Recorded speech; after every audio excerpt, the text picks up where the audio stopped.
Good morning student. मैं Shweta Dubey, assistant professor, graduate college, B Ed department. आज हम pedagogy of school subject economics के अंतर्गत मैक्सिम ऑफ टीचिंग के तीसरे पार्ट का अध्ययन करेंगे। इसके पहले हमने प्रथम भाग में सरल से जटिल की ओर, ज्ञात से अज्ञात की ओर शिक्षण सूत्र का अध्ययन किया था।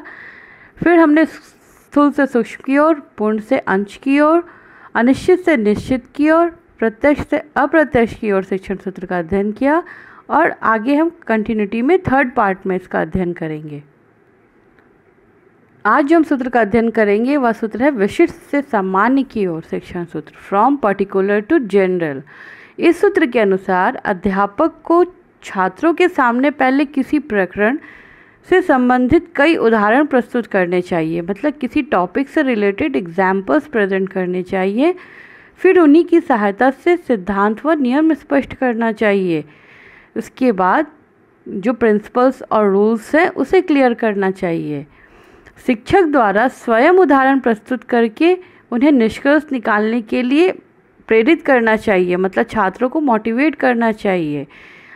यह आगमन विधि पर आधारित है। यह सूत्र बालकों को निरीक्षण, परीक्षण, विचार, चिंतन आदि के अवसर प्रदान करता है। इसमें बच्चों के रुचिपूर्ण सीखते हैं इससे बच्चे, जिससे छात्र का ज्ञान जो होता है वो क्या होता है, स्थायी होता है। विज्ञान, गणित तथा व्याकरण शिक्षण में यह सूत्र विशेष रूप से उपयोगी है। इस सूत्र को दृष्टांत से सिद्धांत की ओर के नाम से भी जाना जाता है, मतलब कि examples to principles, maxim of teaching भी कहा जाता है। आगमन विधि में भी इस सूत्र का प्रयोग किया जाता है। इंडक्टिव मेथड में इस सूत्र का प्रयोग किया जाता है। क्वेश्चंस भी आते हैं कि विशिष्ट से सामान्य की ओर जो शिक्षण सूत्र है वो किस मेथड पर आधारित है, तो इंडक्टिव मेथड पर आधारित है, अर्थात पहले उदाहरण प्रस्तुत करके निष्कर्ष पर पहुंचा जाता है। उदाहरण संज्ञा, सर्वनाम, क्रिया, विशेषण पढ़ाते समय पहले इनकी एक से अधिक उदाहरण प्रस्तुत करने चाहिए और उन्हीं उदाहरणों को मिलाकर समाकेतित करके परिभाषा को स्पष्ट करना चाहिए। जैसे संज्ञा में तुम्हारा नाम क्या है, किसी छात्र से हमने पूछा तुम कहाँ रहते हो, फिर हमने बताया कि किसी व्यक्ति का नाम, स्थान को जो पता चलता है उसे संज्ञा कहते हैं। संस्कृत में सूक्ति एवं विशिष्ट विचार से संबंधित होती है, परंतु उसकी व्याख्या सामान्य संदर्भ में की जाती है।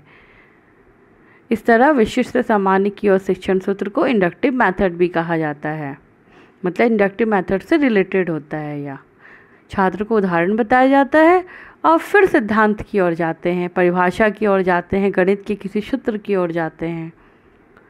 नेक्स्ट है विश्लेषण से संश्लेषण की ओर, फ्रॉम एनालिसिस टू सिंथेसाइज।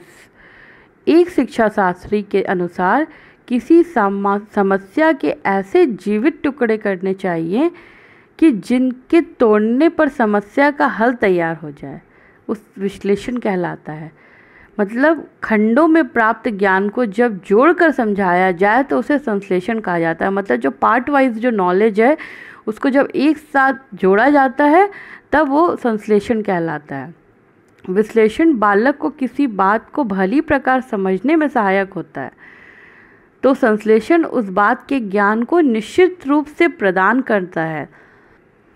इस सूत्र के अनुसार किसी घटना या तथ्य की जानकारी पहले समग्र रूप में, मतलब होल में दी जाती है, फिर उसके विभिन्न भागों की व्याख्या और विश्लेषण द्वारा स्पष्ट किया जाना चाहिए।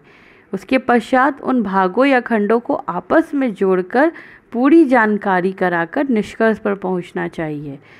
शिक्षण में विश्लेषण व संश्लेषण दोनों ही अति आवश्यक हैं। यह शिक्षकों को इसका प्रयोग भरपूर मात्रा में अपने शिक्षण प्रक्रिया के दौरान करना चाहिए। शिक्षण में विभिन्न विशिष्ट कौशल का अलग अलग अध्ययन और अभ्यास करवाना और इसके बाद सभी कौशलों को समन्वित करके प्रभावी शिक्षण करना विश्लेषण व संश्लेषण की ओर बढ़ने की प्रक्रिया है। नेक्स्ट शिक्षण सूत्र है मनोवैज्ञानिक क्रम से तर्क संगत की ओर, फ्रॉम साइकोलॉजिकल टू लॉजिकल। छोटी कक्षाओं के लिए हमें मनोवैज्ञानिक क्रम का प्रयोग करना चाहिए, जैसे जैसे बालक ऊंची कक्षाओं में पहुँचे तब हमें तर्कात्मक क्रम का प्रयोग करते रहना चाहिए। शिक्षा में बाल मनोविज्ञान के महत्व के कारण यह माना जाता है कि चाइल्ड साइकोलॉजी को इम्पोर्टेंस दिया जाता है कि बालक की जो उसकी रुचि, उसका रुझान, उसका इंटरेस्ट, उसकी क्यूरियोसिटी के अनुसार उसे शिक्षा प्रदान करनी चाहिए और जैसे जैसे उसके ज्ञान का विकास होता जाए उसे विषय का तार्किक और क्रमबद्ध ज्ञान प्रदान करना चाहिए। लॉजिकली और सीक्वेंस में नॉलेज उनको देना चाहिए, प्रोवाइड करना चाहिए। इससे बालक की रुचि पाठ विषय में बनी रहती है। बच्चों को इतिहास में मुगलकालीन स्थापत्य की जानकारी देना है तो मनोवैज्ञानिक विधि के अनुसार बच्चों को पहले स्थापत्य कला की दृष्टि से महत्वपूर्ण स्थलों के चित्र दिखाकर चर्चा करनी चाहिए, जिससे वह पाठ में रुचि ले और तार्किक ढंग से उसके स्थापत्य संबंधी विशेषताओं को बताना चाहिए।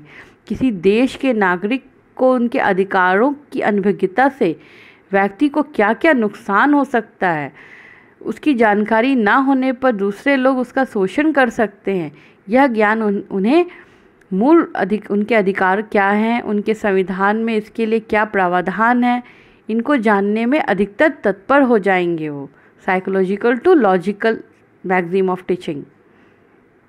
नेक्स्ट है अनुभव से युक्ति युक्त की ओर। अनुभव ज्ञान व फ्रॉम एम्पेरिकल टू रैशनल। अनुभूति ज्ञान वह होता है जिसे बालक अपने निरीक्षण व अनुभव द्वारा प्राप्त करता है, खुद ऑब्जर्वेशन और एक्सपीरियंस के द्वारा जिसे गेन करता है। उसके इस अपूर्ण व अन्य स्थित ज्ञान को वास्तविक और स्थायी बनाने के लिए उचित तर्क संगत युक्त बनाना चाहिए। अल्पायु के कारण बालकों में तर्क व विचार के प्रयोग की क्षमता जो होती है बड़ों की अपेक्षा कम होती है। उनकी जानकारियों का आधार उनका अपने अवलोकन और अनुभव होता है, उनका खुद का, परंतु इस अनुभव के कारण खोजने में बाल मस्तिष्क असफल रहता है। अतः शिक्षा को बच्चों के अनुभव द्वारा प्राप्त ज्ञान को शिक्षण प्रक्रिया में महत्व देना चाहिए तथा इन्हीं के आधार पर नया ज्ञान उन्हें प्रदान करना चाहिए।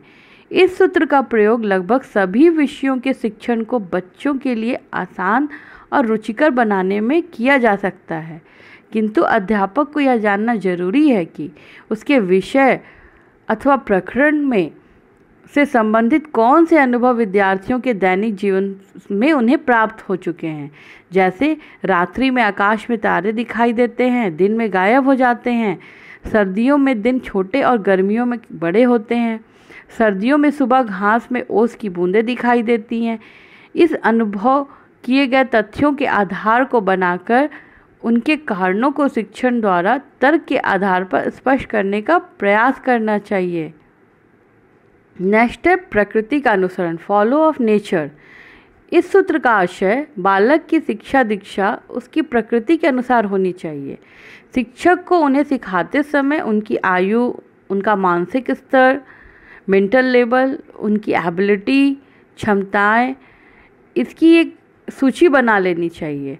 पाठ्यक्रम, पाठ्यवस्तु, curriculum, text book, text material, teaching method, teaching learning aids, शिक्षण अधिगम सामग्री व गतिविधि सभी कुछ बच्चों के शारीरिक व मानसिक विकास